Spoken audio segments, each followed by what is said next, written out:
Good morning, students. Today we will see about an infection caused by tuberculosis. So tuberculosis is one of the most prevalent infections of human being and contribute considerably to illness and health around the world. It is spread by inhaling tiny droplets of saliva from the cough or sneeze or a sputum of an infected person. It is slowly spreading chronic granulomatous bacterial infection characterized by gradual weight loss and evening rise of temperature. TB is in the world's second most common cause of death from the infectious disease after HIV and AIDS. So it is an infection disease primarily affecting the lung parenchyma and most often by the microbacterium tuberculosis and is spread through the different parts of the body including meninges, kidneys, bones and lymph nodes. So there are different types of tuberculosis, but most commonly it has been classified in two types, that is pulmonary tuberculosis and non-pulmonary tuberculosis. Okay, again we'll see the other types, that avian tuberculosis, that is the microbacterium avium, that is a kind of a different organisms which come from the birds. Bovine tuberculosis, that is a microbacterium bovis, that is comes from the cattle, especially from the those who are giving the milk. That's why the unpasteurized milk have more chances to get such kind of bovine TB. Then miliary TB, that is disseminated TBs that involve the bloodstream and spread to all the organs of the body.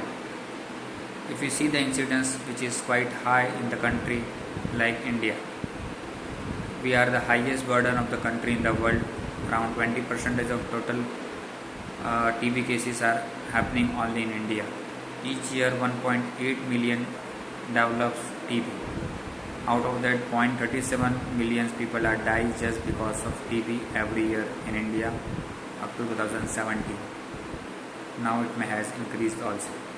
Risk factors, so that will be close contact with the person who has active TB problems, immunocompromised status like elderly or cancers or diabetes, hypertension, drug abuse and alcoholism, people lacking with adequate healthcare and sanitation, pre-existing medical conditions, immigrants from the countries where higher incidence of TB.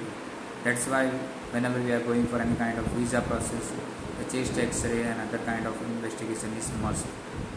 Institutionalization, that is a long-term care facilities, living in the standard condition, substandard conditions or poor conditions, and occupation, those who are a health worker working in a TB programs or treating the specialized TB cases, like how the government is running RNTC, Revised National TB Control Programs, through different PSC, CSC, urban health center, rural health centers, and from where they are distributing the free tablets, taking for their follow-ups and asking them to continue 6 months therapy, AKT, and if they are discontinuing, they are taking regular follow-ups.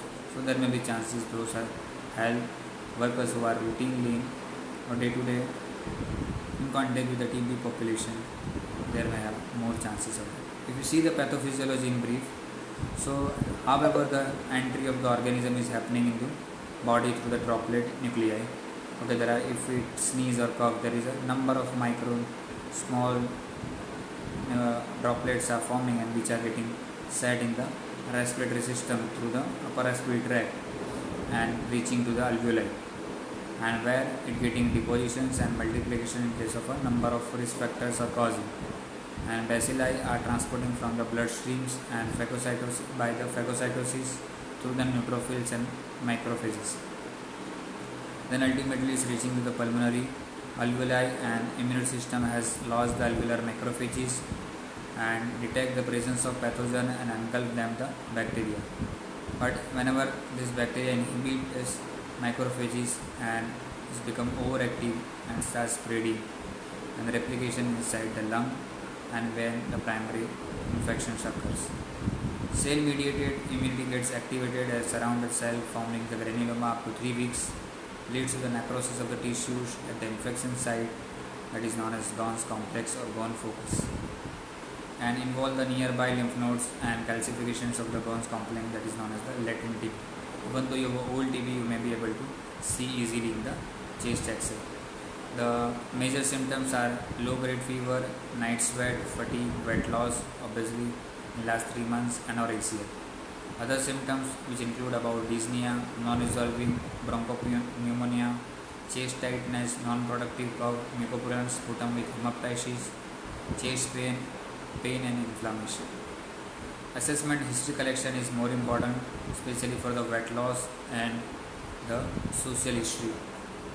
Physical examination will include about your clubbing of the fingers and toes in case of the chronic disease, swollen and tender lymph nodes of the neck and axilla and other around the chest, fluid around the lung that will be considered as pleural effusion, unusual breath sounds or crackles. If miliary TB, then the examination may shows the swelling of the liver, swelling of the lymph nodes and spleen. Tests may be included. There are a number of tests which may include, but most commonly than was a Montex test, but nowadays are less reliable. Now the confirmation of the diagnosis can be done with the biopsies of the affected site, bronchoscopy, CT scan. Chest X-ray will just give you review about the Ghon's complex. Most common is gold test for the TB infection is UFT, and sputum examination obviously for culture, thoracocentesis and tuberculin spleen test. So the quantiferon gold test is a measure for the interferon gamma in the testis blood after incubating the blood with a specific antigen from Mycobacterium tuberculosis protein. And in case of tuberculin spleen test, 0.1 ml of PPD is injected in the body subcutaneously, and after 48 and 72 hours check for the induration at the site of injected, and if it is more than 10 mm then it is considered to be as positive. Complications that may spread to the bones, most especially in the spinal bones or vertebral, that is called TB spine or port spine. It may reach to the brain, then TB meningitis, liver, kidney, heart, pleural effusion, TB pneumonia, and serious reaction to the drug therapy, that is hepatotoxicity and hypersensitivity. Medical management include about the pharmacological management. First line drugs will be streptomycin 15 mg per kg per day, isoniazid INH 5 mg per kg but not exceeding more than 300 mg per day, rifampicin 10 mg per kg per day, and pyrazinamide, that is 15 to 30 mg per kg per day, and ethambutol, that will be around 15 to 25 mg per kg daily for 8 weeks and continue for up to 6 to 7 months. Second line of the drugs is capromycin, that is 12 to 15 mg per kg, ethinomide, that is 15 mg per kg, para-aminosalicylate sodium, that is 200 to 300 mg per kg, and vitamin B, that is pyridoxine, usually administered with INH because of the complications of that. Third line drugs, but which are not recommended by the WHO, which still is in practice, that is rifampicin, then clarithromycin, then linezolid, then thyroxine and arginine. TOTS therapy, that is directly observed treatment for short-term courses, that is called TOTS. It is given the World Health Organization recommended tuberculosis control strategy to combine 5 components. One is government commitment, including both politically will at all levels and establishing the prioritized system for the TB monitoring and recording and training. Number 2 is case detection by sputum sphere microscopy. Number 3 is standardized treatment regimen directly observed by a healthcare worker or community worker for at least first 2 months. Regular drug therapy. And number 5 is standardized recording and reporting of the system that allow the assessment of treatment results. So that it is especially critical for the patient who are drug resistant to TB or HIV infected patient. And already we have government is running RNTPC, that is revised National TB Control Program, and which follows such. And multi-drug therapy is also used, that will include about isoniazid, rifampicin, ethambutol and pyrazinamide for 2 months, and treatment is continuous for at least 6 months. So this is how the management of pulmonary TB is that.